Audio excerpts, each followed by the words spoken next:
Hello everyone, I'm Michaela Kathleen, and this is my August wrap-up. And for the second time this year, I have only read 2 books this month.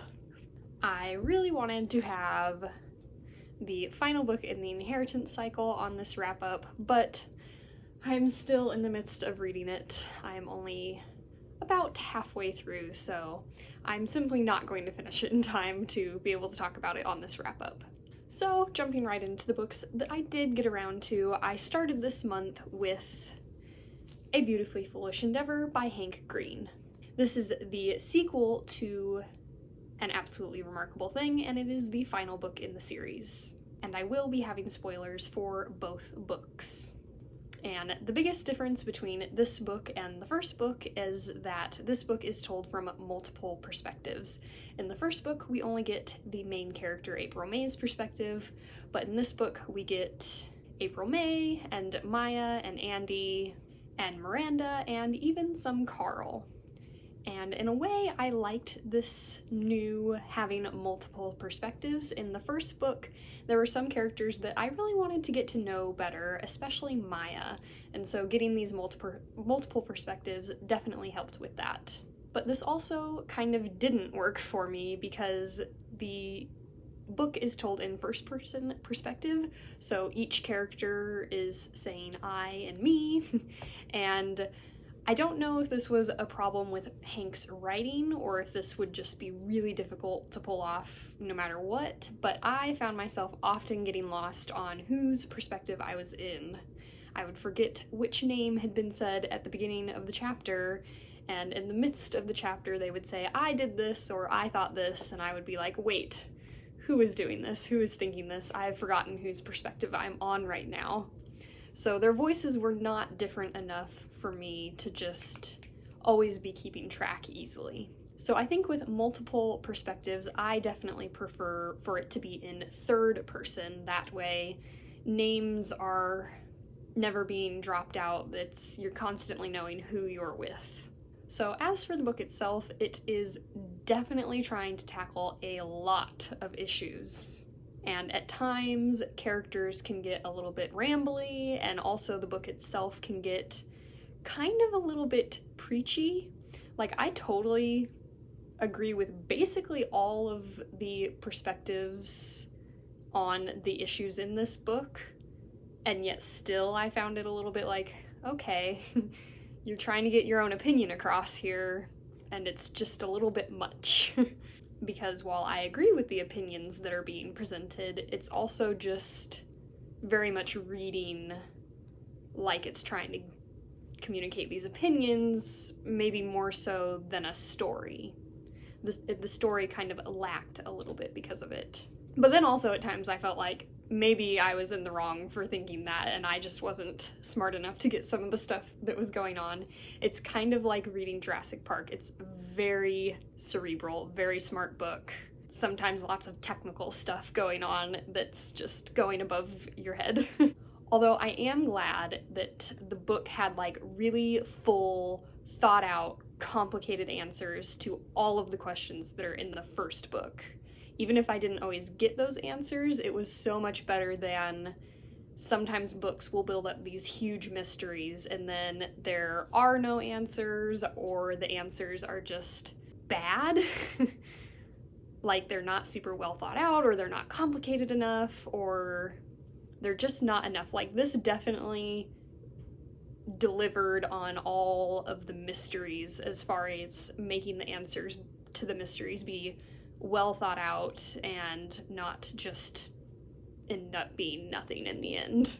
So the book definitely has a lot of payoff. And sometimes the book got like just a little bit too random for me.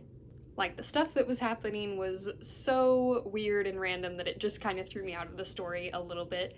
And this only happened once in the first book. In the first book, when they go to the magic school or whatever, that seemed like such a random, unnecessary, weird detail that it just kind of throws me out. And there was a lot more of that going on in the sequel.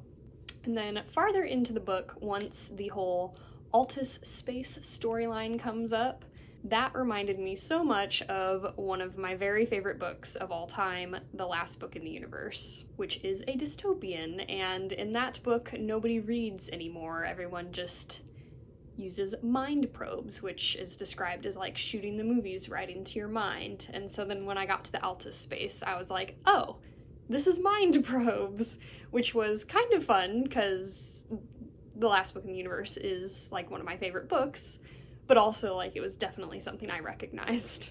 Not that I'm under the impression that The Last Book in the Universe was the first book ever to come up with this idea. It's just what I think of. And then around that same time in the book is when Miranda's getting to realize that she's been trapped in the Altus space and that things are not going so well for her, which I was like, Miranda, are you really surprised? Billionaire private islands are not good places to be. But then getting into the very end of the book, I really appreciate how the Chosen One trope was taken, and instead the book focused on the people surrounding the quote-unquote Chosen One. You could argue that April May is the Chosen One, but the story really emphasizes how she was not really the Chosen One. It's just everyone she knew, and of course herself as well, the skills that she had, but everyone that she knew and everyone that helped her, that is what made Carl choose her. And then, of course, that twist. My mind was blown.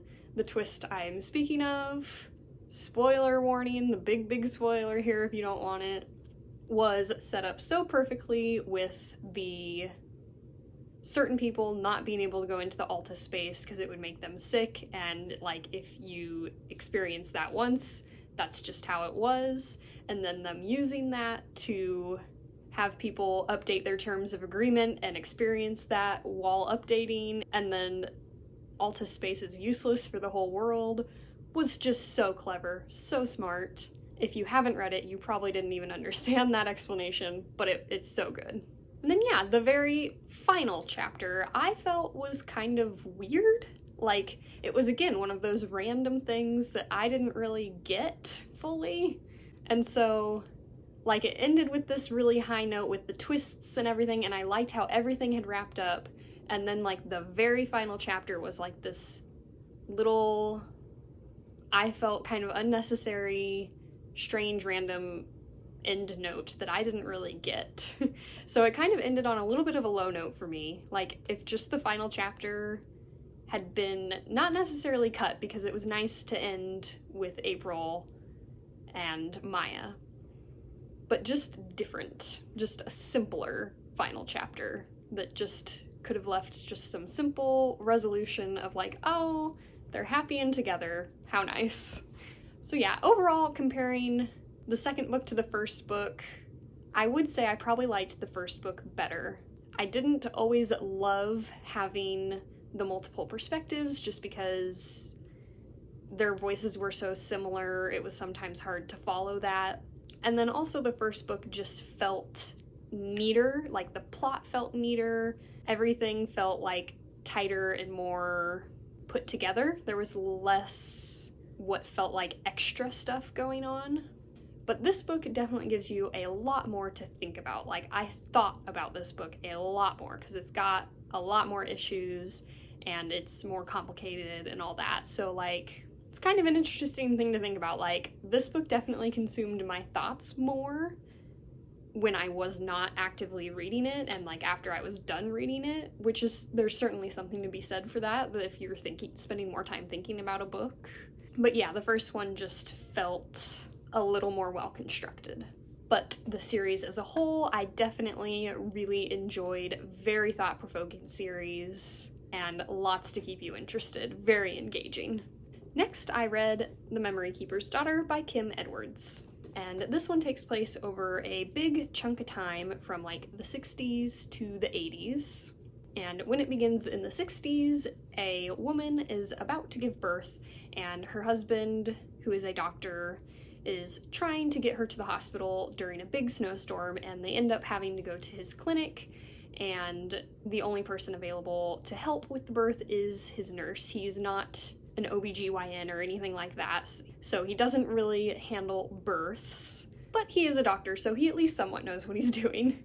He gets a surprise in that he has twins. So first his son comes out and then a daughter follows.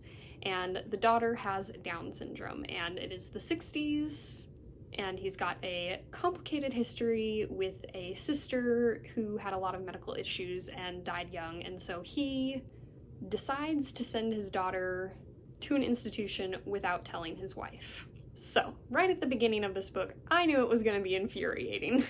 Obviously, the book is not condoning this situation. It is showing that this is a thing that historically happened, and that I'm quite sure also still happens even here in America, but probably even more so other places.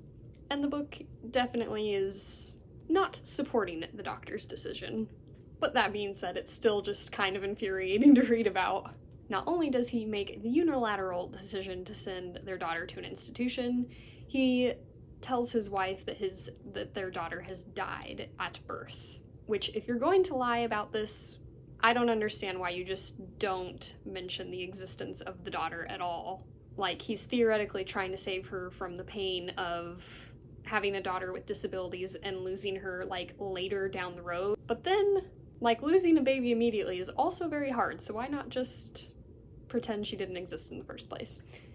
Because there wouldn't be enough drama in the story, I know, but that's just what my mind says.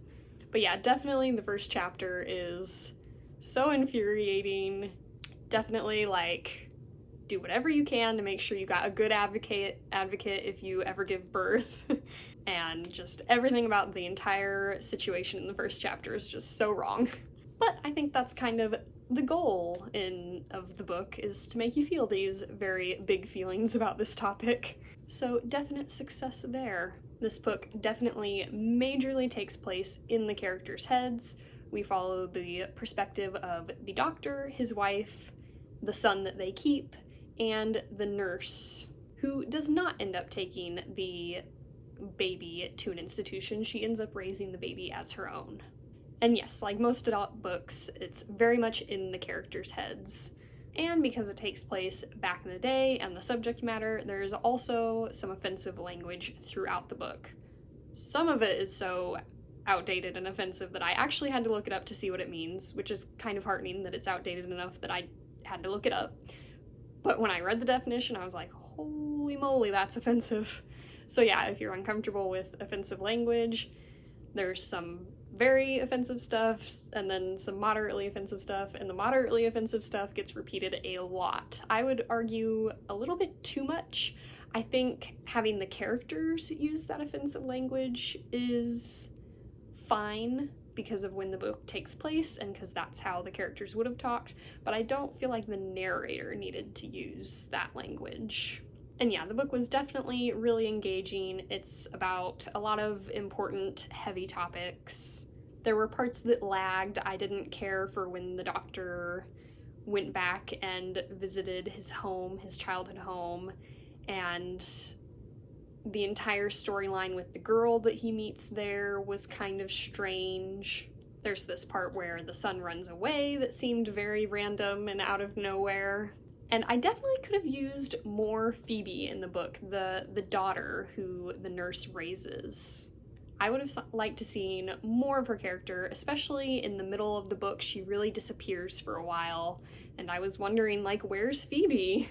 But then Phoebe gets a really lovely final chapter with a really nice happy ending. So yeah, overall, I liked this book. Adult books are not always my cup of tea, so I still only gave it like 3 stars. Because it was enjoyable enough, but not going to be a top fave. So yeah, again, these are the 2 books that I read this month. A highly anticipated sequel that overall definitely delivered, and a fairly heavy adult book that definitely gave me a lot to think about. And definitely can't wait for next month when I will be finished with The Inheritance Cycle. Let me know down below what you've been reading. Did you read A Beautifully Foolish Endeavor, the sequel to An Absolutely Remarkable Thing, and what did you think of it? Thanks for watching. Remember, words matter.